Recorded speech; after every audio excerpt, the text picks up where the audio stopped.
वाहिगुरू जी का खालसा वाहिगुरू जी की फतेह। मैं ਤੁਹਾਡੀ ਹੋਸਟ ਰੀਤ ਕੌਰ ਨਿਊਜ਼ ਟੀਵੀ 84 ਦੇ ਨਾਲ ਵੀਰ। ਜਿਸ ਤਰ੍ਹਾਂ ਅਸੀਂ ਜਾਣਦੇ ਕਿ ਜੂਨ 84 ਦਾ ਘੱਲੂਘਾਰਾ ਜਿਸ ਦੌਰਾਨ ਭਾਰਤੀ ਫੌਜ ਨੇ ਟੈਂਕਾਂ ਤੋਪਾਂ ਦੇ ਨਾਲ ਹਮਲਾ ਕਰਕੇ ਹਜ਼ਾਰਾਂ ਬੇਗੁਨਾਹ ਸਿੱਖਾਂ ਨੂੰ ਸ਼੍ਰੀ ਦਰਬਾਰ ਸਾਹਿਬ ਕੰਪਲੈਕਸ ਅਤੇ 37 ਹੋਰ ਗੁਰਦੁਆਰਿਆਂ ਵਿੱਚ ਹਮਲੇ ਦਾ ਸ਼ਿਕਾਰ ਬਣਾਇਆ। इस सिख इतिहास का एक बहुत वड्डा खूनी कांड है जिसनूं सिख कौम ना भुल सकती है ते ना ही माफ़ कर सकती है। इस घल्लूघारे का बदला लैंदियां शहीद भाई बेअंत सिंह ते भाई सतवंत सिंह ने 31 अक्तूबर 1984 नूं इंदिरा गांधी नूं सज़ा याफ्ता किया। इस तो एकदम बाद राजीव गांधी नूं प्रधानमंत्री वजों सौं चुकाई गई। राजीव गांधी ने अपने नेड़े दे कांग्रेसी लीडरां ਅਤੇ दिल्ली कांग्रेस MPs ਨੂੰ ਇਕੱਠੇ ਕਰਕੇ ਇਹ ਹੁਕਮ ਦਿੱਤਾ ਕਿ ਸਿੱਖਾਂ ਨੂੰ ਸਬਕ ਸਿਖਾਇਆ ਜਾਵੇ। ਨਤੀਜੇ ਦੇ ਤੌਰ ਤੇ ਨਵੰਬਰ ਦੇ ਪਹਿਲੇ ਹਫਤੇ ਦਿੱਲੀ, ਕਾਨਪੁਰ, ਬੋਕਾਰੋ ਤੇ ਭਾਰਤ ਭਰ ਦੇ ਸ਼ਹਿਰਾਂ, ਕਸਬਿਆਂ, ਗਲੀਆਂ ਵਿੱਚ ਹਜ਼ਾਰਾਂ ਸਿੱਖਾਂ ਨੂੰ ਬੜੀ ਬੇਰਹਿਮੀ ਨਾਲ ਮੌਤ ਦੇ ਘਾਟ ਉਤਾਰਿਆ ਗਿਆ। ਗਲਾਂ ਵਿੱਚ ਟਾਇਰ ਪਾ ਕੇ ਸਾੜਨਾ, ਬੀਬੀਆਂ ਨਾਲ ਗੈਂਗ ਰੇਪ ਅਤੇ ਛੋਟੇ ਛੋਟੇ ਬੱਚਿਆਂ ਨੂੰ ਗੈਸ ਉੱਤੇ ਰੱਖ ਕੇ ਰੋਸਟ ਕਰਨਾ, ਇਹ ਜ਼ਬਰ ਤਰੀਕੇ ਕਾਤਿਲ ਭੀੜਾਂ ਵੱਲੋਂ ਵਰਤੇ ਗਏ। ਹਜ਼ਾਰਾਂ ਸਿੱਖਾਂ ਦੇ ਕਤਲ ਲਈ ਜ਼ਿੰਮੇਵਾਰ ਰਾਜੀਵ ਗਾਂਧੀ ਨੇ ਬੜੀ ਬੇਸ਼ਰਮੀ ਨਾਲ ਇੱਕ ਬੜੇ ਪਬਲਿਕ ਇਕੱਠ ਵਿੱਚ ਬੋਲਦਿਆਂ ਕਿਹਾ कि जब कोई बड़ा वृक्ष गिरता है तो धरती कांपती है। सिख कौम ने नवंबर 84 की इस नस्लकुशी नूं भी बड़ी बेबसी नाल अपने पिंडे ते हंडाया है, पर सिख कौम विच गुरु ने अनख अते सूरबीरता भी कुट-कुट के भरी हुई है। सुनामवासी एक सिख नौजवान सरदार करमजीत सिंह ने राजीव गांधी की पाई भाजी वापस मोड़न का फैसला किया। याद रहे ये सुनाम ओही शहर है जिथे कदी उधम सिंह ने जन्म लिया सी। ये उधम सिंह ओही बहादुर योद्धा ने जिसने जलियांवाले बाग कांड लई जिम्मेवार माइकल ओबायर नूं 21 साल बाद लंडन विच जाके उसदे करी दी सज़ा दित्ती सी। सरदार करमजीत सिंह सुनाम ने किवें राजघाट दिल्ली तक पहुंच की अते राजीव गांधी दे सुरक्षा घेर नूं तोड़िया ते ओह किन्ना हालातां विचों निकले अते नवंबर 84 ने किवें उन्हां दी जिंदगी विच बदलाव कीता अते अज ओह की कर रहे हैं, इस सब बारे अज असीं उन्हां नाल विशेष गलबात करांगे। तां साडे नाल हुण लाइन ते जुड़ चुके ने सरदार करमजीत सिंह सुनाम जी। वीर जी वाहिगुरू जी का खालसा वाहिगुरू जी की फतेह। वाहिगुरू जी का खालसा वाहिगुरू जी की फतेह सिंह जी। वीर जी साडे लई ਇਹ ਬੜੀ ਫਖਰ ਤੇ ਮਾਣ ਵਾਲੀ ਗੱਲ ਹੈ ਕਿ ਅਸੀਂ ਮੌਜੂਦਾ ਇਤਿਹਾਸ ਦੇ ਇੱਕ ਨਾਇਕ ਨਾਲ ਗੱਲਬਾਤ ਕਰ ਰਹੇ ਹਾਂ। ਵੀਰ ਜੀ ਤੁਸੀਂ ਸਾਡੇ ਸਿੱਖ ਸੰਗਤਾਂ ਦੇ ਪਹਿਲੀ ਵਾਰ ਰੂਬਰੂ ਹੋਏ ਹੋ। ਸਭ ਤੋਂ ਪਹਿਲਾਂ ਤੁਸੀਂ ਸਾਨੂੰ ਆਪਣੇ ਪਿਛੋਕੜ, ਪਰਿਵਾਰਿਕ ਪਿਛੋਕੜ ਬਾਰੇ ਦੱਸੋ, ਆਪਣੇ ਬਚਪਨ ਤੇ ਵਿੱਦਿਆ ਬਾਰੇ ਵੀ ਸਾਨੂੰ ਥੋੜੀ ਜਿਹੀ ਜਾਣਕਾਰੀ ਦਿਓ। मैं गवर्नमेंट स्कूल सुनाम तो मैट्रिक की ते उस तो बाद प्री इंजीनियरिंग की ਪ੍ਰੀਖਿਆ मैंने गवर्नमेंट रणबीर कॉलेज संगरूर तो की जी, क्योंकि पंजाब के उन्होंने दिनों इंजीनियरिंग कॉलेज का जो प्रसार ज़्यादा नहीं सी, इस करके मैनू 0.9% मेरे 65.1% मार्क्स थे जी, और मेरी एडमिशन इंजीनियरिंग मिस हो गई। इस करके मैनू जो कलकत्ता इंस्टीट्यूशन ऑफ इंजीनियर्स है वो ਜਿਹੜੇ जॉब के उत्ते ਜਿਹੜੇ ਬੱਚੇ ਸੀਗੇ ਉਹਨਾਂ ਨੂੰ ਇੰਜੀਨੀਅਰਿੰਗ ਦਾ ਕੋਰਸ ਕਰਵਾਉਂਦਾ ਸੀ। ਹਾਂਜੀ, ਤੇ ਮੈਂ ਉਸ ਵੇਲੇ AMIE institution of engineers Calcutta ਤੋਂ ਕਰ ਰਿਹਾ ਸੀ ਜੀ। और ਇਹਦੇ ਨਾਲ ਹੀ ਕਿਉਂਕਿ ਮੈਨੂੰ ਮੇਰੇ ਕੋਲ ਆਪਣਾ ਕੋਈ ਵੱਡਾ ਸਾਧਨ ਨਹੀਂ ਸੀ, ਇਸ ਕਰਕੇ ਮੈਨੂੰ ਓਵਰ ਟਾਈਮ ਦੇ ਵਿੱਚ ਜਿਹੜਾ ਇਹ ਮੈਂ ਪੜ੍ਹਾਈ ਕਰਦਾ ਸੀ, ਮੈਂ ਦਿਨੇ ਜੌਬ ਕਰਦਾ ਸੀ। और जॉब करते करते की है कि जो 84 ਦੇ जो दंगे ਹਨ वो ऐसे वापरे कि उन्होंने मेरी जिंदगी का सारा राज पलटा कर दिता और सारा ही उथल पुथल होकर रह गया जी। और मेरी कॉन्सेंट्रेशन है जो पूरी तरह हिल गई। और उस तो बाद जो मेरा जो पढ़ाई का सिस्टम है, क्योंकि कॉन्सेंट्रेशन बहुत जरूरी है पढ़ाई ਲਈ। हाँ जी। और मैं देखा कि हुण जो गुरु नाल मैं वादा किया 84 ਦੇ ਰਾਈਟਸ ਦੇ ਵਿੱਚ ਬਚਣ ਵੇਲੇ जो मैं बड़ा नाटकी ढंग नाल बचिया हाँ जी, क्योंकि जे मैं वो दसन लगा तो हर कोई ये समझेगा कि शायद मैं ਇਹਦੇ ਵਿੱਚ कुछ मसाला ला के ਉਹਨੂੰ जो एक्सप्लोर करने हैं जे, मतलब इस तरह बंदा नहीं बच सकता कि इस तरह दंगाकारी बंदे ਨੂੰ ਕਿਵੇਂ ਛੱਡ ਕੇ ਜਾ ਸਕਦੇ ਹਨ, ਜਿਹੜਾ मतलब ਉਹਨਾਂ ਦੇ ਅੱਖੇ ਦੇਖਿਆ ਹਾਲ जी। तो ਉਹਨਾਂ ਗੱਲਾਂ ਨੂੰ ਮੁੱਖ ਰੱਖਦੇ ਮੈਂ ਆਪਣੇ ਕਾਲਜ ਦਾ ਰਣਬੀਰ ਕਾਲਜ ਦਾ ਇੱਕ ਮੰਨਿਆ ਹੈ ਇੰਟੈਲੀਜੈਂਟ ਸਟੂਡੈਂਟ ਸੀ। ਈਵਨ ਜਿਹੜੇ ਮੇਰੇ ਨਾਲ ਦੇ ਤਗੜੇ ਅਹੁਦਿਆਂ ਉੱਪਰ ਲੱਗੇ ਹੋਏ ਜੋ ਮੇਰੇ ਕਲਾਸਮੇਟ ਸਨ ਜੀ, ਉਹਨਾਂ ਦੇ ਉੱਪਰ ਨੂੰ ਮੇਰਾ ਪ੍ਰਾਈਜ਼ ਹੁੰਦਾ ਸੀ। ਮੈਥਮੈਟਿਕਸ ਦੇ ਵਿੱਚ ਮੈਂ ਮਾਸਟਰ ਹੁੰਦਾ ਸੀ ਆਪਣੀ ਕਲਾਸ ਦਾ। और मैनू प्राइज भी दिता गया सी गवर्नमेंट रणबीर कॉलेज वालों, वाइस चांसलर यूनिवर्सिटी पटियाला वालों जी। इस करके मैं अपनी क्लास का जो टॉपर स्टूडेंट सीगे उन्हां दे विच इक मन्निया जांदा सीगा जी जी। हाँ जी। और ਇਹਦੇ ਨਾਲ ही एक दसण वाली गल ये है कि मेरे नाल जो तकरीबन स्टूडेंट्स पढ़ते सी वो बहुत अमीर घराने के बच्चे सीगे, सारे ट्यूशनां रखते सी ਉਹਨਾਂ ਕੋਲੇ ਬੁੱਕਸ ਵੀ ਓਵਰਲੋਡਡ ਹੁੰਦੀਆਂ ਸੀ, ਪਰ ਮੇਰੇ ਕੋਲੇ ਜੋ ਸਾਧਨ ਸੀਗੇ ਬਹੁਤ ਸੀਮਤ ਸਾਧਨ ਸੀ। ਮੈਂ ਪੁਰਾਣੀ ਕਿਤਾਬਾਂ ਖਰੀਦ ਕੇ ਪੜ੍ਹਦਾ ਹੁੰਦਾ ਸੀ ਜੀ, ਔਰ ਜਿਹਦੇ ਵਿੱਚੋਂ ਮੈਨੂੰ ਮਤਲਬ ਟਿਊਸ਼ਨ ਦਾ ਮੇਰੇ ਕੋਲ ਕੋਈ ਪ੍ਰਬੰਧ ਨਹੀਂ ਸੀ। ਇਹਨਾਂ ਗੱਲਾਂ ਨੂੰ ਮੁੱਖ ਰੱਖਦੇ ਹੋਏ ਵੀ ਮੈਂ ਕਲਾਸ ਦੇ ਟੌਪਰਾਂ ਦੇ ਵਿੱਚ ਗਿਣਿਆ ਜਾਂਦਾ ਸੀ। ਮੈਂ ਸਮਝਦਾ ਮੇਰੇ ਲਈ ਇੱਕ ਬੜੇ ਮਾਣ ਵਾਲੀ ਗੱਲ ਸੀ ਜੀ। ਬਿਲਕੁਲ ਵੀਰ ਜੀ ਇਹ ਵੀ ਸੁਣਨ ਵਿੱਚ ਆਇਆ ਕਿ ਜਦ ਨਵੰਬਰ 84 ਨਸਲ ਖੁਸ਼ੀ ਹੋਈ ਤੁਸੀਂ ਉਸ ਵੇਲੇ ਦਿੱਲੀ ਵਿੱਚ ਮੌਜੂਦ ਸੀਗੇ। ਜਿਹੜਾ ਜੂਨ 84 ਨਵੰਬਰ 84 ਦੋਨਾਂ ਹੀ ਨਸਲ ਖੁਸ਼ੀ ਨੇ ਤੁਹਾਨੂੰ ਕਿਵੇਂ ਪ੍ਰਭਾਵਿਤ ਕੀਤਾ, ਇਸ ਬਾਰੇ ਪੂਰੀ ਜਾਣਕਾਰੀ ਸਾਡੀ ਸਿੱਖ ਸੰਗਤਾਂ ਨੂੰ ਦਿਓ। ਜਿਸ ਵੇਲੇ 84 ਦੇ ਰਾਈਟਸ ਹੋਏ ਨੇ ਉਸ ਵੇਲੇ ਮੈਂ ਦਿੱਲੀ ਦੇ ਮਾਨ ਸਰੋਵਰ ਪਾਰਕ ਦੇ ਵਿੱਚ ਸੀਗਾ ਜੀ। ਇਹ ਅਸੀਂ ਕਿਰਾਏ ਦੇ ਉੱਤੇ ਰਹਿ ਰਹੇ ਸੀ। ਮੇਰੇ ਨਾਲ ਇੱਕ ਬਲਦੇਵ ਸਿੰਘ ਸੀ ਜੋ ਪਟਿਆਲਾ ਦਾ ਸੀ ਜੀ, ਔਰ ਅਸੀਂ ਦੋਨੇ ਕਰਦੇ ਸੀ। ਇੰਦਰਾ ਗਾਂਧੀ ਦਾ ਜੋ ਕਤਲ ਹੋਇਆ 31 ਅਕਤੂਬਰ ਨੂੰ ਹੋਇਆ, ਤੇ ਉਸ ਤੋਂ 5 ਦਿਨ ਜਿਹੜੀ ਪਹਿਲੇ ਦੀਵਾਲੀ ਲੰਗੀ ਸੀਗੀ, ਤੁਹਾਨੂੰ ਨੋਟ ਹੋਏਗਾ ਉਹਨਾਂ ਦੇ 5 ਦਿਨ ਪਹਿਲੇ ਦੀਵਾਲੀ ਲੰਗੀ ਸੀ ਜੀ। ਔਰ ਉਹ ਦੀਵਾਲੀ ਦੇਖਣ ਤੋਂ ਬਾਅਦ ਮੈਂ ਜਿਸ ਵੇਲੇ ਵਾਪਸ ਪਰਤਿਆ ਤਾਂ ਅਚਾਨਕ ਹੀ ਇੰਦਰਾ ਗਾਂਧੀ ਦਾ ਕਤਲ ਹੋ ਗਿਆ ਜੀ। ਔਰ ਕਤਲ ਹੋਣ ਤੋਂ ਬਾਅਦ ਕਿਉਂਕਿ ਸਿੱਖਾਂ ਦੇ ਘਰਾਂ ਦੇ ਤੇ ਆਮ ਕਰਕੇ ਇਹ ਮਤਲਬ ਰਿਵਾਜ ਹੈ ਕਿ ਦੀਵਾਲੀ ਦੇ ਉੱਤੇ ਸਾਡੇ ਦੀਪਮਾਲਾ ਬਹੁਤ ਜ਼ਿਆਦਾ ਕੀਤੀ ਜਾਂਦੀ ਹੈ, ਹੈਵੀ ਦੀਪਮਾਲਾ ਕੀਤੀ ਜਾਂਦੀ ਹੈ ਹਾਂਜੀ। ਤੇ ਉਹਨਾਂ ਦਿਨਾਂ ਦੇ ਵਿੱਚ ਕਿਉਂਕਿ ਹਲੇ ਆਮ ਕਰਕੇ ਤੁਸੀਂ ਦੇਖੋਗੇ ਕਿ ਜਿਸ ਵੇਲੇ ਦੀਵਾਲੀ ਲੰਘਦੀ ਆ ਲੋਕ 3-4 ਦਿਨ ਨਾ ਲਾਈਟਸ ਜਿਹੜੀਆਂ ਉੱਤੇ ਘਰਾਂ ਦੇ ਉੱਤੇ ਜਲਾਈ ਰੱਖਦੇ ਨੇ ਜੀ। ਤਾਂ ਸਿੱਖਾਂ ਨੇ ਵੀ ਉਹ ਬੇਸਿਕ ਆਰਡੀਨਰੀ ਵਰਤਾਰਾ ਸੀਗਾ ਉਹ ਕਿ ਉਹ ਜਿਹੜੀਆਂ ਲਾਈਟਾਂ ਸੀਗੀਆਂ ਉਹ ਲਾਹੀਆਂ ਨਹੀਂ ਸੀ ਹਲੇ, ਕਿਉਂਕਿ ਉਹਨੂੰ ਲਾਉਂਦੇ ਦਿਨ ਲੱਗ ਜਾਂਦੇ ਨੇ। ਤੇ ਸਰਕਾਰ ਨੂੰ ਇਹ ਬਹਾਨਾ ਮਿਲ ਗਿਆ, ਹੋਣਗੇ ਕੋਈ ਐਸੇ ਰੇਅਰ ਕੇਸ ਹੀ ਹੋਣਗੇ ਜਿਨ੍ਹਾਂ ਨੇ ਮਤਲਬ ਹਾਲੇ ਨਹੀਂ ਲਾਈਆਂ ਹੋਣਗੀਆਂ, ਬਾਕੀ ਤਾਂ ਉਤਾਰ ਦਿੰਦੇ ਨੇ ਪਰ ਸਰਕਾਰ ਨੇ ਕਿਉਂਕਿ ਇਹ ਸਿੱਖਾਂ ਨੂੰ ਜਿਵੇਂ ਤੁਸੀਂ ਪਹਿਲੇ ਦੱਸ ਚੁੱਕੇ ਹੋ ਕਿ ਸਰਕਾਰ ਚਾਹੁੰਦੀ ਸੀ ਕਿ ਸਿੱਖਾਂ ਨੂੰ ਇੱਕ ਸਬਕ ਸਿਖਾਇਆ ਜਾਵੇ ਹਾਂਜੀ। ਸੋ ਇੱਕ ਗਿਣੀ ਮਿੱਥੀ ਸਾਜ਼ਿਸ਼ ਦੇ ਅਧੀਨ ਸਰਕਾਰ ਨੇ ਸਿੱਖਾਂ ਨੂੰ ਇਹ ਕਹਿ ਕੇ ਬਦਨਾਮ ਕੀਤਾ ਕਿ ਜੋ ਪੰਜਾਬ ਕੇ ਸਰਦਾਰ ਹੈ ਦੇਸ਼ ਕੇ ਗਦਾਰ ਹੈ ਜੀ। ਸੋ ਉਹਨੂੰ ਮੁੱਖ ਰੱਖ ਕੇ ਇਹਨਾਂ ਦੇ ਜਿਹੜੇ ਕਾਂਗਰਸ ਹੈ ਲਲਿਤ ਮਾਕਨ ਅਰਜਨ ਦਾਸ ਵਗੈਰਾ ਜੋ HKL ਭਗਤ ਸੀ, ਇਹਨਾਂ ਨੂੰ ਸਾਰੇ ਜਿਹੜੇ ਮੰਨੇ ਹੋਏ ਗੁੰਡੇ ਸੀ ਦਿੱਲੀ ਦੇ ਹਾਂਜੀ, ਔਰ ਇਹਨਾਂ ਨੂੰ ਮੰਤਰੀ ਮੰਡਲ ਦੇ ਵਿੱਚ ਥਾਂ ਆਲਰੇਡੀ ਦਿੱਤਾ ਹੋਇਆ ਸੀ। ਉਹਨਾਂ ਸਾਰਿਆਂ ਨੂੰ ਇਕੱਠੇ ਕਰਕੇ ਰਾਜੀਵ ਗਾਂਧੀ ਨੇ ਇਹ ਬੋਲਿਆ ਕਿ ਮੇਰੀ ਮਾਂ ਜੋ ਮਰੀ ਹੈ ਜੀ, ਇਹ ਬਹੁਤ ਹੀ ਸਿੱਖਾਂ ਨੇ ਵੱਡੀ ਗਲਤੀ ਕੀਤੀ ਹੈ, ਤਾਂ ਕਿ ਇਹ ਮੁੜ ਕੇ ਐਸੀ ਗਲਤੀ ਨਾ ਕਰਨ। ਇਹਨਾਂ ਨੂੰ ਐਸਾ ਸਬਕ ਸਿਖਾਓ ਕਿ ਮੁੜ ਕੇ ਸਾਰੀ ਦੁਨੀਆ ਯਾਦ ਰੱਖੇ ਹਾਂਜੀ। ਮੈਂ ਸਮਝਦਾ ਕਿ ਰਾਜੀਵ ਗਾਂਧੀ ਦੀ ਇਹ ਬਹੁਤ ਭਾਰੀ ਗਲਤੀ ਸੀ, ਕਿਉਂਕਿ ਉਹ ਦੇਸ਼ ਦਾ ਪ੍ਰਧਾਨ ਮੰਤਰੀ ਸੀ ਜੀ। ਜੋ ਦੇਸ਼ ਦਾ ਪ੍ਰਧਾਨ ਮੰਤਰੀ ਹੁੰਦਾ ਹੈ ਉਹਦੀ ਜਨਤਾ ਉਹਦੀ ਔਲਾਦ ਦੀ ਤਰ੍ਹਾਂ ਹੁੰਦੀ ਹੈ ਹਾਂਜੀ। ਔਰ ਇੱਕ ਔਲਾਦ ਮੈਂ ਸਮਝਦਾ ਇੱਕ ਕੰਸਟੀਟਿਊਸ਼ਨਲ ਫਾਦਰ ਸੀਗਾ, ਦੇਸ਼ ਦਾ ਸੰਵਿਧਾਨਕ ਪਿਤਾ ਸੀ ਜੀ। ਉਸਨੇ ਬਹੁਤ ਵੱਡੀ ਗਲਤੀ ਕੀਤੀ ਆਪਣੀ ਔਲਾਦ ਨੂੰ ਇਸ ਤਰ੍ਹਾਂ ਕਤਲੇਆਮ ਦੇ ਵਿੱਚ ਸ਼ਾਮਲ ਕਰਨ ਲਈ ਹਾਂਜੀ। ਔਰ ਇਹ ਭੁੱਲ ਗਿਆ ਕਿ ਉਹ ਦੇਸ਼ ਦਾ ਪ੍ਰਧਾਨ ਮੰਤਰੀ ਹੈ। ਉਸਨੂੰ ਇਹ ਤਾਂ ਚੇਤਾ ਰਹਿ ਗਿਆ ਕਿ ਮੈਂ ਇੱਕ ਪੁੱਤ ਹਾਂ, ਮੇਰੀ ਮਾਂ ਦਾ ਕਤਲ ਹੋਇਆ ਹਾਂਜੀ। ਪਰ ਇਹ ਭੁੱਲ ਗਿਆ ਕਿ ਮੈਂ ਦੇਸ਼ ਦਾ ਪ੍ਰਧਾਨ ਮੰਤਰੀ ਹਾਂ, ਜੋ ਮੈਂ ਕਰਤੱਵ ਕਰ ਰਿਹਾ ਹਾਂ। ਇਸ ਨਾਲ ਇੱਕ ਦੇਸ਼ ਦੇ ਵਿੱਚ ਐਸਾ ਵਖੇੜਾ ਪੈਣਾ ਹੈ ਜੋ ਮੁੜ ਕੇ ਜੋ ਪੂਰਾ ਕੀਤਾ ਵੀ ਪੂਰਾ ਨਹੀਂ ਹੋਣਾ ਜੀ। ਸੋ ਇਹਨਾਂ ਗੱਲਾਂ ਨੂੰ ਮੁੱਖ ਰੱਖ ਕੇ ਮੈਂ ਸਮਝਦਾ ਕਿ ਰਾਜੀਵ ਗਾਂਧੀ ਨੇ ਐਸੀ ਕਰਤੂਤ ਕੀਤੀ ਜਿਹਦਾ ਇਤਿਹਾਸ ਦੇ ਵਿੱਚ ਹਮੇਸ਼ਾ ਕਾਲੇ ਪੰਨਿਆਂ ਦੇ ਵਿੱਚ ਨਾਮ ਲਿਖਿਆ ਜਾਏਗਾ ਔਰ 100% ਉਹ ਬੰਦਾ ਇਸ ਕਤਲੇਆਮ ਲਈ ਜ਼ਿੰਮੇਦਾਰ ਸੀ। ਔਰ ਜਿਸ ਦੀ ਪੁਸ਼ਟੀ ਉਸਨੇ ਇਹ ਕਹਿ ਕੇ ਕਰ ਦਿੱਤੀ ਸੀ ਜਿਸ ਵੇਲੇ ਪੱਤਰਕਾਰਾਂ ਨੇ ਪੁੱਛਿਆ ਉਸਨੂੰ ਕਿ ਜਹਾਜ਼ ਦੇ ਵਿੱਚ ਜਦੋਂ ਆ ਰਿਹਾ ਸੀਗਾ ਕਿ ਤੂੰ ਇਸ ਇੰਨਾ ਕਤਲੇਆਮ ਹੋਇਆ, ਇਸ ਜਿਹੜੀ ਸਰਕਾਰ ਨਾਕਾਮ ਰਹੀ ਹੈ, ਤੁਸੀਂ ਇਸ ਦੇ ਬਾਰੇ ਕੀ ਕਹਿਣਾ ਚਾਹੁੰਦੇ ਹੋ? ਤਾਂ ਉਹਨੇ ਬੜੀ ਬੇਸ਼ਰਮੀ ਭਰੇ ਸ਼ਬਦਾਂ ਦੇ ਵਿੱਚ ਇਹ ਆਖਿਆ ਕਿ ਜਬ ਕੋਈ ਬੜਾ ਪੇੜ ਗਿਰਤਾ ਹੈ ਤਾਂ ਧਰਤੀ ਹਿਲਤੀ ਹੈ ਜੀ। ਸੋ ਇਹ ਕਹਿ ਕੇ ਉਸ ਨੇ ਇਹ ਸਾਰੀ ਗੱਲ ਦੀ ਐਂਡੋਰਸਮੈਂਟ ਕਰ ਦਿੱਤੀ ਕਿ ਜੋ ਇਹ ਸਰਕਾਰੀ ਆਰਗੇਨਾਈਜ਼ਡ ਸੀਗਾ ਜੋ ਕਤਲੇਆਮ ਸੀਗਾ ਹਾਂਜੀ। ਸੋ ਮੈਂ ਸਮਝਦਾ ਕਿ ਇੱਕ ਬਹੁਤ ਵੱਡੀ ਘਿਨੌਣੀ ਹਰਕਤ ਮੈਂ ਸਮਝਦਾ ਹੈ ਕਿ ਜਿਵੇਂ ਹਿਟਲਰ ਨੇ ਕਤਲੇਆਮ ਕੀਤਾ ਸੀਗਾ ਯਹੂਦੀਆਂ ਦੇ ਉੱਤੇ ਫੋਰਨ ਦੇ ਵਿੱਚ ਜੀ, ਤੇ ਮੈਂ ਸਮਝਦਾ ਕਿ ਇਹ ਉਹਦੀ ਨਕਲ ਹੈ ਜੋ ਸਿੱਖ ਕੌਮ ਦੇ ਉੱਤੇ ਬਹੁਤ ਵੱਡਾ ਜ਼ੁਲਮ ਹੈ। ਹਿੰਦੁਸਤਾਨ ਦੇ ਇਤਿਹਾਸ ਆਜ਼ਾਦ ਹਿੰਦੁਸਤਾਨ ਦੇ ਇਤਿਹਾਸ ਦੇ ਉੱਪਰ ਬਹੁਤ ਵੱਡਾ ਧੱਬਾ ਹੈ ਹਾਂਜੀ। ਮੈਂ ਸਮਝਦਾ ਕਿ ਉਸ ਨੂੰ ਅਸੀਂ ਕਦੇ ਵੀ ਆਪਣੇ ਤੌਰ ਤੇ ਅਤੇ ਨਾ ਹੀ ਸਿੱਖ ਇਤਿਹਾਸ ਨਾ ਹੀ ਹਿੰਦੁਸਤਾਨ ਦਾ ਇਤਿਹਾਸ ਉਹਨੂੰ ਮਾਫ ਕਰੇਗਾ ਜੀ। ਬਿਲਕੁਲ। ਤੇ ਵੀਰ ਜੀ ਜਿਸ ਤਰ੍ਹਾਂ ਤੁਸੀਂ ਰਾਜੀਵ ਗਾਂਧੀ ਨਵੰਬਰ 84 ਦੇ ਘੱਲੂਘਾਰੇ ਲਈ ਦੋਸ਼ੀ ਸਮਝਦੇ ਆ ਉਸ ਨੂੰ ਸਜ਼ਾ ਦੇਣ ਦਾ ਫੈਸਲਾ ਕੀਤਾ, ਤੁਸੀਂ ਇਸ ਸਭ ਬਾਰੇ ਇਕੱਲੇ ਹੀ ਯੋਜਨਾ ਬਣਾਈ, ਇਸ ਬਾਰੇ ਪੂਰਾ ਵੇਰਵਾ ਸਾਡੀ ਸੰਗਤਾਂ ਨੂੰ ਦਿਓ।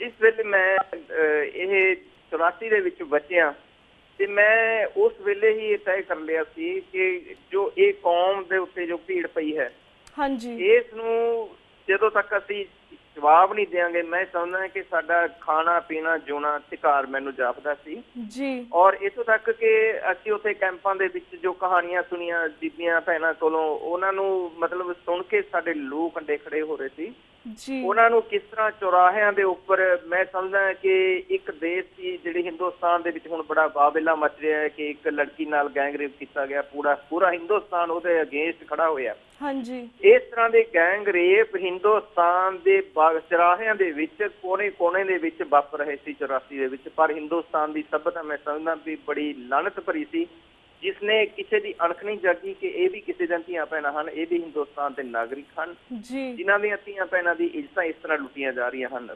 ਸਿਰਫ ਉਹਨਾਂ ਦਾ ਕਸੂਰ ਇਹ ਸੀ ਕਿ ਉਹ ਸਿੱਖ ਸਨ।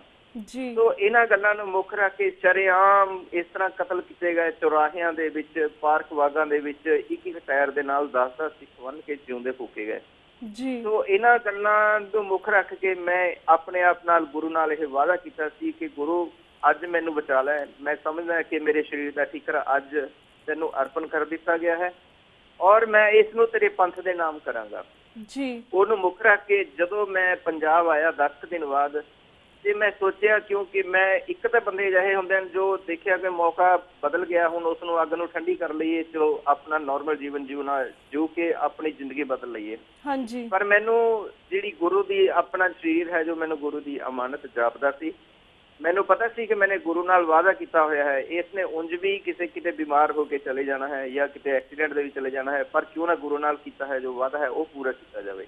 ਹਾਂਜੀ। ਸੋ ਇਹਨੂੰ ਮੁੱਖ ਰੱਖ ਕੇ ਜਿਸ ਵੇਲੇ ਮੈਂ ਪੰਜਾਬ ਆਇਆ ਤੇ ਉਹ ਪੰਜਾਬ ਆਉਣ ਤੋਂ ਬਾਅਦ ਮੇਰੀ ਇੱਕ ਪਲ ਜੋ ਹੈ ਉਹ ਦਿੱਲੀ ਦੇ ਵਿੱਚ ਮੈਨੂੰ ਬੀਤਦਾ ਸੀ। ਮੈਨੂੰ ਏਦਾਂ ਜਾਪਦਾ ਸੀ ਮੈਂ ਹਰ ਵੇਲੇ ਉਸੇ ਦੁਸ਼ਮਣ ਦੇ ਆਲੇ ਦੁਆਲੇ ਘੁੰਮਦਾ ਹਾਂ। ਸੋ ਉਹਨੂੰ ਮੁੱਖ ਰੱਖ ਕੇ ਮੈਂ ਆਪਣੀ ਤਿਆਰੀ ਸ਼ੁਰੂ ਕੀਤੀ। ਪਰ ਕਿਉਂਕਿ ਮੇਰੇ ਮਾਤਾ ਜੀ ਜਿਹੜੇ ਉਹ ਬਹੁਤ ਜ਼ਿਆਦਾ ਮੈਨੂੰ ਪਿਆਰ ਕਰਦੇ ਸੀ ਬਚਪਨ ਤੋਂ ਹੀ, ਸੋ ਉਹਨਾਂ ਨੇ ਬਚਪਨ ਤੋਂ ਹੀ ਮੈਨੂੰ ਬਹੁਤ ਜ਼ਿਆਦਾ ਪਿਆਰ ਦਿੱਤਾ, ਬਹੁਤ ਜ਼ਿਆਦਾ ਸਤਿਕਾਰ ਦਿੱਤਾ। ਮੈਂ ਉਹਨਾਂ ਦਾ ਦਿਲ ਵੀ ਨਹੀਂ ਤੋੜ ਸਕਦਾ ਸੀ। ਮੈਂ ਉਹਨਾਂ ਤੋਂ ਚੋਰੀ 1-2 ਵਾਰ ਦਿੱਲੀ ਵੀ ਗਿਆ ਤੇ ਉਹਨੂੰ ਮੁੱਖ ਰੱਖ ਕੇ ਮੈਂ ਜਿਸ ਵੇਲੇ ਇਹ ਆਪਣਾ ਕਾਂਡ ਜਿਹੜਾ ਸੀ ਉਹਦੀ ਤਿਆਰੀ ਸ਼ੁਰੂ ਕੀਤੀ ਤਾਂ ਇਹਦੇ ਲਈ ਮੈਨੇ ਸਕੀਮ ਤਾਂ ਇਹ ਬਣਾ ਲਈ ਸੀ। ਤਕਰੀਬਨ ਇਹ ਮੈਨੂੰ ਪਤਾ ਸੀ ਕਿ ਰਾਜਘਾਟ ਦੇ ਵਿੱਚ 2 ਅਕਤੂਬਰ ਨੂੰ ਪੱਕੀ ਡੇਟ ਇਹਦੀ ਆਉਂਦੀ ਹੁੰਦੀ ਹੈ, ਕਿਉਂਕਿ ਔਰ ਜਿਹੜਾ ਇਹ ਵੀਵੀਆਈਪੀ ਦੀ ਸੁਰੱਖਿਆ ਇੰਨੀ ਜ਼ਿਆਦਾ ਸੀ ਕਿ ਜਿਸ ਸੜਕ ਤੋਂ ਇਹਨੇ ਲੰਘਣਾ ਹੁੰਦਾ ਸੀ ਉਸ ਸੜਕ ਦੇ ਜੋ ਲਿੰਕ ਰੋਡਸ ਨੇ ਉਹਨਾਂ ਨੂੰ 4-4 ਕਿਲੋਮੀਟਰ ਬਾਹਰ ਤੋਂ ਬਲੌਕ ਕਰ ਦਿੱਤਾ ਜਾਂਦਾ ਸੀ ਤਾਂ ਕਿ ਕੋਈ ਆਦਮੀ 4 ਕਿਲੋਮੀਟਰ ਉਹਦੇ ਦਾਇਰੇ ਦੇ ਵਿੱਚ ਨਾ ਪਹੁੰਚ ਸਕੇ। ਸੋ ਇਹਨਾਂ ਨੂੰ ਮੁੱਖ ਰੱਖ ਕੇ ਮੈਨੂੰ ਜਾਪਦਾ ਕਿ ਇਹ ਕਾਫੀ ਵੱਡੀ ਮੁਸ਼ਕਲ ਭਰੀ ਮੇਰੀ ਜੋ ਚੁਣੌਤੀ ਹੈ, ਇਹਨੂੰ ਪਰਮਾਤਮਾ ਹੀ ਕਿਰਪਾ ਕਰਕੇ ਕਿਸੇ ਤਰ੍ਹਾਂ ਸਫਲ ਹੋਣ ਦੇ ਸਕਦਾ ਹੈ। ਸੋ ਉਹਨੂੰ ਮੁੱਖ ਰੱਖ ਕੇ ਮੈਨੂੰ ਇੱਕ ਹਥਿਆਰ ਦੀ ਲੋੜ ਸੀ। ਜੇ ਹਥਿਆਰ ਵਾਸਤੇ, ਕਿਉਂਕਿ ਇਹ ਇੱਕ ਓਪਨ ਮਾਰਕੀਟ ਦੀ ਕੋਈ ਚੀਜ਼ ਨਹੀਂ ਸੀ ਕਿ ਮੈਂ ਉਹਨੂੰ ਕਿਸੇ ਖਾਣਯੋਗ ਵਸਤੂ ਦੀ ਤਰ੍ਹਾਂ ਕਿਤੇ ਵੀ ਖਰੀਦ ਸਕਦਾ, ਕਿਉਂਕਿ ਇੱਥੇ ਹਿੰਦੁਸਤਾਨ ਦੇ ਵਿੱਚ ਬਹੁਤ ਸਸਤੀ ਹੈ ਫਾਇਰ ਆਰਮਸ ਦੇ ਉੱਤੇ। ਸੋ ਉਹਨੂੰ ਪ੍ਰਾਪਤ ਕਰਨ ਲਈ ਬੜੀ ਮੈਨੂੰ ਜਦੋਜਹਿਦ ਕੀਤੀ। ਮੈਂ ਅੰਮ੍ਰਿਤਸਰ ਉਸ ਵੇਲੇ ਜਿਹੜੇ ਸਿੱਖ ਜੁਝਾਰੂ ਸੀਗੇ ਉਹ ਉਸ ਵੇਲੇ ਕਾਰ ਸੇਵਾ ਚੱਲ ਰਹੀ ਸੀ, ਅੰਮ੍ਰਿਤਸਰ ਦਰਬਾਰ ਸਾਹਿਬ ਦੇ ਵਿਖੇ ਕੁਝ ਰਹਿ ਰਹੇ ਸੀ। ਉਹਨਾਂ ਨਾਲ ਮੈਂ ਜਾ ਕੇ ਗੱਲ ਕੀਤੀ ਕਿ ਮੈਨੇ ਇਸ ਤਰ੍ਹਾਂ ਕਰਕੇ ਰਾਜੀਵ ਗਾਂਧੀ ਨੂੰ ਮਾਰਨਾ ਹੈ ਔਰ ਮੈਨੂੰ ਕੋਈ ਵਧੀਆ ਹਥਿਆਰ ਦਿਓ ਤਾਂ ਕਿ ਮੈਂ ਆਪਣੇ ਕੰਮ ਦੇ ਵਿੱਚ ਸਫਲ ਹੋ ਸਕਾਂ। ਜਿਸ ਵੇਲੇ ਉਹਨਾਂ ਨੇ ਮੇਰਾ ਜ਼ਿਲ੍ਹਾ ਪੁੱਛਿਆ ਤੇ ਉਹਨਾਂ ਨੂੰ ਯਕੀਨ ਆਇਆ ਕਿ ਜ਼ਿਲ੍ਹਾ ਸੰਗਰੂਰ ਦਾ ਕੋਈ ਨੌਜਵਾਨ ਬੂਟੇ ਵਿੱਚ ਬੈਠ ਕੇ ਇਸ ਤਰ੍ਹਾਂ ਪ੍ਰਧਾਨ ਮੰਤਰੀ ਦੀ ਹੱਤਿਆ ਕਰ ਸਕਦਾ ਹੈ। ਤੇ ਮੈਂ ਸਮਝਦਾ ਕਿ ਉਹਨਾਂ ਦੀ ਬਹੁਤ ਵੱਡੀ ਭੁੱਲ ਸੀ। ਉਹਨਾਂ ਨੇ ਇੱਥੋਂ ਤੱਕ ਕਿ ਮੈਨੂੰ ਨਜ਼ਰਅੰਦਾਜ਼ ਕੀਤਾ ਕਿ ਮੇਰੇ ਨਾਲ ਜਦੋਂ ਮੈਨੂੰ ਮੁੜ ਕੇ ਮਿਲੇ ਤੇ ਮੇਰੇ ਨਾਲ ਗੱਲ ਵੀ ਨਹੀਂ ਕੀਤੀ ਉਹਨਾਂ ਨੇ। ਉਹਨਾਂ ਨੂੰ ਯਕੀਨ ਹੀ ਨਹੀਂ ਆਇਆ ਕਿ ਜ਼ਿਲ੍ਹਾ ਸੰਗਰੂਰ ਕੋਈ ਪਛੜਿਆ ਜਿਹਾ ਇਲਾਕਾ, ਉਹ ਮੈਨੂੰ ਆਮ ਕਹਿੰਦੇ ਸੀ ਕਿ ਇਹ ਜ਼ਿਲ੍ਹਾ ਸੰਗਰੂਰ ਤੇ ਹਰਿਆਣੇ ਨੂੰ ਦੇਣ ਵਾਲਾ ਇਲਾਕਾ ਹੈ ਤੁਹਾਡਾ ਔਰ ਇਹਦੇ ਵਿੱਚ ਕੋਈ ਦਮ ਨਹੀਂ, ਸੇਖ ਚਿੱਲੀਆਂ ਵਾਲੀ ਸਕੀਮ ਹੈ ਤੁਹਾਡੀ। ਸੋ ਇਸ ਕਰਕੇ ਮੈਨੂੰ ਬੜੀ ਨਿਰਾਸ਼ਾ ਹੋਈ। ਜਿਸ ਵੇਲੇ ਮੈਨੇ ਦੇਖਿਆ ਕਿ ਇੱਧਰੋਂ ਮੈਨੂੰ ਕੋਈ ਉਮੀਦ ਨਹੀਂ, ਮੈਂ ਫਿਰ ਗੰਗਾ ਨਗਰ ਦਿੱਲੀ ਜਾ ਕੇ ਮੈਨੇ ਇੱਥੋਂ ਮਾਤਾ ਜੀ ਨੂੰ ਮੈਂ ਆਗਿਆ ਲੈ ਕਿ ਮੇਰਾ ਇੱਥੇ ਕੰਮ ਨਹੀਂ ਚੱਲ ਰਿਹਾ, ਮੈਂ ਬਹਾਨਾ ਮਾਰਿਆ ਔਰ ਮਾਤਾ ਜੀ ਨੂੰ ਕਿਹਾ ਕਿ ਮੇਰਾ ਦਿੱਲੀ ਕੰਮ ਜਿਹੜਾ ਸੈੱਟ ਹੋ ਜਾਏਗਾ। ਮੈਨੇ ਮੁੜ ਕੇ ਫਿਰ ਇਸ ਕਾਂਡ ਤੋਂ 3 ਮਹੀਨੇ ਪਹਿਲਾਂ ਮੈਨੇ ਦਿੱਲੀ ਫੇਰ ਜਾ ਕੇ ਇੱਕ ਹੈਲਪਰ ਦੀ ਨੌਕਰੀ ਇੱਕ ਫੈਕਟਰੀ ਵਿੱਚ ਕਰ ਲਈ ਔਰ ਉਸ ਫੈਕਟਰੀ ਦੇ ਵਿੱਚ ਕਰਨ ਤੋਂ ਬਾਅਦ ਮੇਰੇ ਕੋਲੇ, ਕਿਉਂਕਿ ਮੇਰੀ 500-600 ਰੁਪਇਆ ਜਿਹੜੀ ਤਨਖਾਹ ਸੀਗੀ ਸਾਰੀ, ਔਰ ਮੈਨੂੰ ਫਾਈਨੈਂਸ਼ੀਅਲ ਬਹੁਤ ਜ਼ਿਆਦਾ ਪ੍ਰੋਬਲਮ ਸੀ। ਇਕੱਲਾ ਬੰਦਾ ਮਤਲਬ ਕਿਉਂਕਿ ਉਹਨੂੰ ਕੋਈ ਨਾ ਤੇ ਫਾਈਨੈਂਸ ਸਹਾਰਾ ਸੀ ਨਾ ਕੋਈ ਸਕੀਮ ਦਾ ਸਹਾਰਾ ਸੀ, ਉਹਨੂੰ ਮੁੱਖ ਰੱਖ ਕੇ ਮੈंने ਕੀ ਕੀਤਾ ਫਿਰ ਆਪਣਾ ਜੋ ਗੰਗਾ ਨਗਰ ਤੋਂ ਮੈਂ ਅਖਬਾਰ 'ਚ ਪੜ੍ਹਿਆ ਕਿ ਗੰਗਾ ਨਗਰ ਤੋਂ ਕੋਈ ਚਿਕਲੀਗਰ ਉਹਨੇ ਜੋ ਘਰਾਣਾ ਹੈ ਉਹ ਨਜਾਇਜ਼ ਹਥਿਆਰ ਪੰਜਾਬ ਵਿੱਚ ਸਪਲਾਈ ਕਰ ਰਿਹਾ ਹੈ। ਹਾਂਜੀ। ਔਰ ਮੈਂ ਉੱਥੋਂ ਗੱਡੀ ਫੜੀ, ਗੱਡੀ ਫੜ ਕੇ 400-500 ਰੁਪਇਆ ਮੇਰੀ ਜੇਬ ਸੀਗਾ, ਉੱਥੋਂ ਜੇਬ 'ਚ ਪਾ ਕੇ ਮੈਂ ਗੰਗਾ ਨਗਰ ਤੋਂ ਜੋ ਆਪਣਾ ਦੇਸੀ ਪਿਸਤੌਲ ਸੀ ਉਹ ਲੈ ਕੇ ਆਇਆ ਜੀ। ਜਦੋਂ ਕਿ ਮੇਰੇ ਕੋਲ ਜਿਹੜੇ ਕਾਰਤੂਸ ਸੀਗੇ, ਮੇਰੇ ਨਾਲ ਇੱਕ ਸੁਨਾਮ ਦਾ ਇੱਕ ਜਿਹੜਾ ਸੀਗਾ ਬਾਅਦ 'ਚ ਅਪਰੂਵਰ ਬਣ ਗਿਆ ਸ਼ੇਰ ਸਿੰਘ ਕਾਲਾ, ਉਸਨੇ ਮੈਨੂੰ ਦਿੱਤੇ ਸੀਗੇ। ਉਹ ਮੈਂ ਜਿਹੜੇ ਕਾਰਤੂਸ ਸੀ ਉਹ ਸੰਭਾਲ ਕੇ ਰੱਖੇ, ਉਹ ਕਾਰਤੂਸ ਮੇਰੇ ਅੱਗੇ ਜਾ ਕੇ ਇਸ ਕਾਂਡ ਦੇ ਵਿੱਚ ਕੰਮ ਆਏ। ਹਾਂਜੀ ਜੀ। ਤੇ ਵੀਰ ਜੀ, ਜੇ ਤੁਸੀਂ ਇਹ ਪੂਰਾ ਵੇਰਵਾ ਦਿੱਤਾ ਵਾ, ਉਸ ਤੋਂ ਇੱਕਦਮ ਬਾਅਦ ਤੁਹਾਡੀ ਗ੍ਰਿਫਤਾਰੀ ਹੋਈ, ਤੁਸੀਂ ਜੇਲ੍ਹ ਦੇ ਵਿੱਚ ਗਏ, ਜੇਲ੍ਹ ਦੇ ਵਿੱਚ ਬੀਤਿਆ ਸਮਾਂ ਹੋਇਆ ਉਸ ਬਾਰੇ ਵੀ ਥੋੜੀ ਜਾਣਕਾਰੀ ਦਿਓ। ਜੇਲ੍ਹ ਦੇ ਵਿੱਚ ਮੈਨੂੰ ਯਾਦ ਹੈ ਜਿਸ ਵੇਲੇ ਮੈਂ ਜਿਉਂ ਹੀ ਕਦਮ ਰੱਖਿਆ ਜੀ ਤਾਂ ਮੈਨੂੰ ਬੜੀ ਸ਼ਾਂਤੀ ਜਿਹੀ ਮਿਲੀ, ਕਿਉਂਕਿ 56 ਦਿਨ ਦਾ ਮੇਰਾ ਜੋ ਪੁਲਿਸ ਰਿਮਾਂਡ ਸੀਗਾ ਉਹ ਬਹੁਤ ਹੀ ਟੌਰਚਰ ਭਰਿਆ ਸੀਗਾ। ਹਾਂਜੀ। ਤੇ ਮੈਂ ਹੌਲਦਾਰ ਨੂੰ ਅੰਦਰ ਵੜਦੇ ਹੀ ਆਖਿਆ ਕਿ ਚਲੋ ਹੁਣ ਇੱਥੇ ਆਰਾਮ ਨਾਲ ਜ਼ਿੰਦਗੀ ਕੱਟ ਜਾਏਗੀ, ਕਿਉਂਕਿ ਮੈਨੂੰ ਪਤਾ ਉੱਪਰ ਮਕਾਨ ਵੀ ਹੈ, ਰੋਟੀ ਖਾਣ ਲਈ ਦਓਗੇ ਜੀ, ਤੇ ਇਸ ਕਰਕੇ ਹੁਣ ਮੈਨੂੰ ਕੋਈ ਪ੍ਰੋਬਲਮ ਨਹੀਂ ਹੈ। इस पर वो हौलदार बोलता है कि करमजीत सिंह ये बोल जाओ कि ये घर की दीवारें नहीं है जो सहारा देती हैं मानुष को। जी जी। ये दीवारें हैं ना जो खा जाती हैं मनुष्य को, ये ध्यान रखना इस बात का।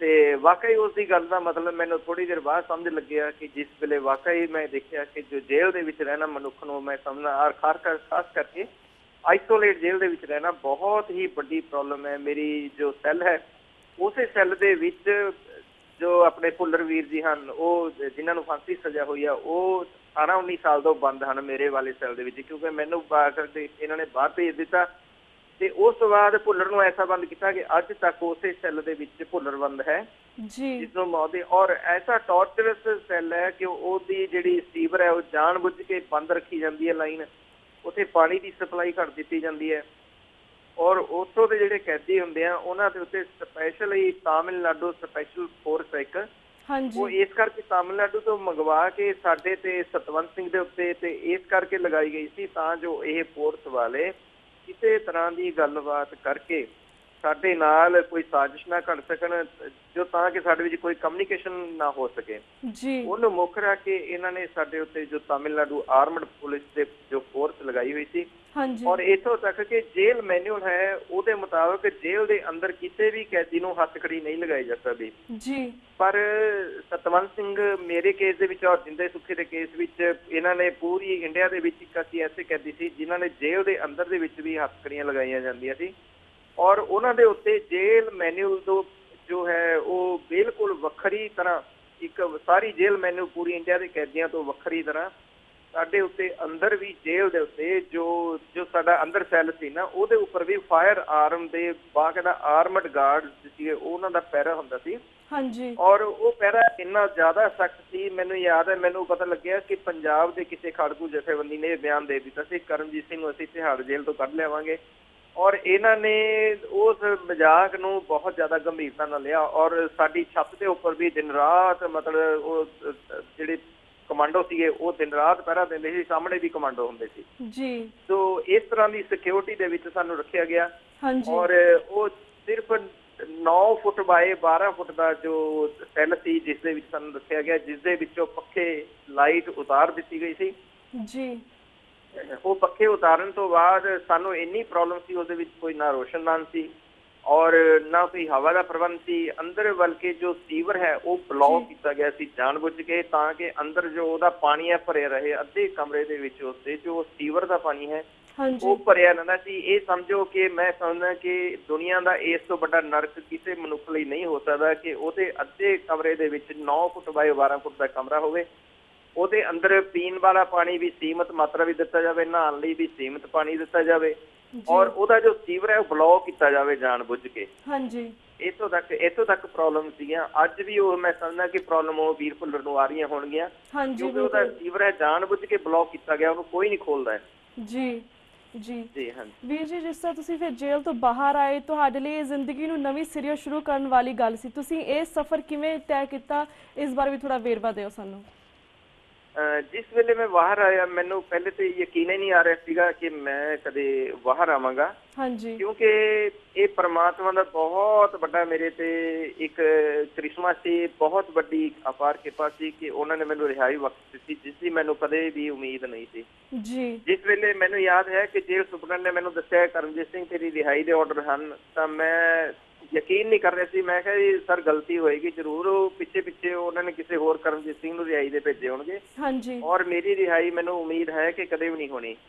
ਔਰ ਜਿਸ ਵੇਲੇ ਮੈਂ ਰਿਹਾ ਹੋਣ ਤੋਂ ਬਾਅਦ ਸੁਨਾਮ ਵੱਲ ਆ ਰਿਹਾ ਸੀ, ਮੈਨੂੰ ਯਾਦ ਹੈ ਮੈਂ ਪਿੱਛੇ ਬਾਰ-ਬਾਰ ਮੁੜ ਕੇ ਦੇਖਦਾ ਆ ਰਿਹਾ ਸੀਗਾ ਕਿ ਜੋ ਕਮਾਂਡੋ ਹਨ ਉਹ ਜ਼ਰੂਰ ਪਿੱਛੇ ਆ ਰਹੇ ਹੋਣਗੇ, ਇਹ ਦੱਸਣ ਵਾਸਤੇ ਕਿ ਤੁਸੀਂ ਗਲਤੀ ਨਾਲ ਰਿਹਾ ਕਰ ਦਿੱਤੇ ਗਏ ਹੋ, ਆਜੋ ਵਾਪਸ ਆ ਜਾਓ, ਤੁਸੀਂ ਗਲਤੀ ਨਾਲ ਛੱਡ ਦਿੱਤੇ ਗਏ ਹੋ। ਹਾਂਜੀ।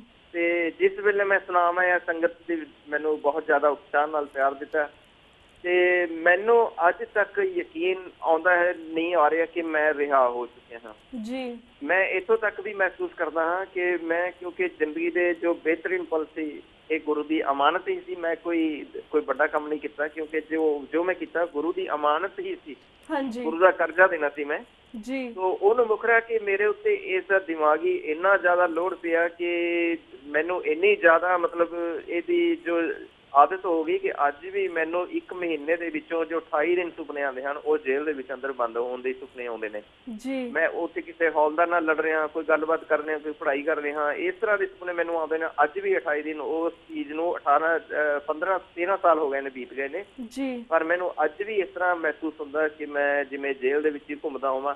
ਹਾਂਜੀ। ਤੇ ਉਸ ਤਰ੍ਹਾਂ ਹੀ ਹੌਲਦਾਰਾਂ ਨਾਲ ਜੋ ਪੁਲਿਸ ਮੁਲਾਜ਼ਮ ਹਨ ਉਹਨਾਂ ਨਾਲ ਕਿਸੇ ਗੱਲ ਨੂੰ ਲੈ ਕੇ ਝਗੜਾ ਹੋ ਰਿਹਾ ਕਿਉਂਕਿ ਉਹ ਨਿਸ਼ਚਿਤ ਕੋਈ ਨਾ ਕੋਈ ਪ੍ਰੋਬਲਮ ਕ੍ਰੀਏਟ ਕਰਦੇ ਸੀ ਜਿਸ ਕਰਕੇ ਬੜੀ ਮੁਸ਼ਕਲ ਆਉਂਦੀ ਸੀ ਜੀ। ਔਰ ਖਾਸ ਕਰਕੇ ਜੋ ਗਰੀਬੀ ਦੇ ਦਿਨ ਮੈਂ ਅੰਦਰ ਬਿਤਾਏ ਉਹ ਵੀ ਮੇਰੇ ਮਨ ਦੇ ਉੱਤੇ ਬਹੁਤ ਜ਼ਿਆਦਾ ਹੈਵੀ ਰਹੇ। ਹਾਂਜੀ। ਪਰ ਮੈਂ ਧੰਨਵਾਦੀ ਹਾਂ ਕਿ ਜਿਹੜੀ ਮੇਰੀ ਕੌਮ ਹੈ ਇਹ ਬੜੀ ਮਹਾਨ ਹੈ, ਆਪਣੇ ਸੇਵਕਾਂ ਨੂੰ ਯਾਦ ਰੱਖਦੀ ਹੈ, ਜਿਨ੍ਹਾਂ ਦੇ ਵਿੱਚੋਂ ਕੁਝ ਸਿੰਘਾਂ ਨੇ ਜਿਨ੍ਹਾਂ ਦੇ ਨਾਮ ਗੁਰੂ ਜਾਣਦਾ ਹੈ ਉਹਨਾਂ ਨੇ ਮੇਰੀ ਥੋੜੀ ਬਹੁਤ ਮਦਦ ਕੀਤੀ। ਉਹ ਮਦਦ ਦੀ ਬਦੌਲਤ ਕਰਮਜੀਤ ਸਿੰਘ ਮੁੜ ਕੇ ਪੈਰਾਂ ਤੇ ਆਪਣੇ ਜੋ ਖੜਾ ਹੋਣ ਵਿੱਚ ਸਫਲ ਹੋਇਆ।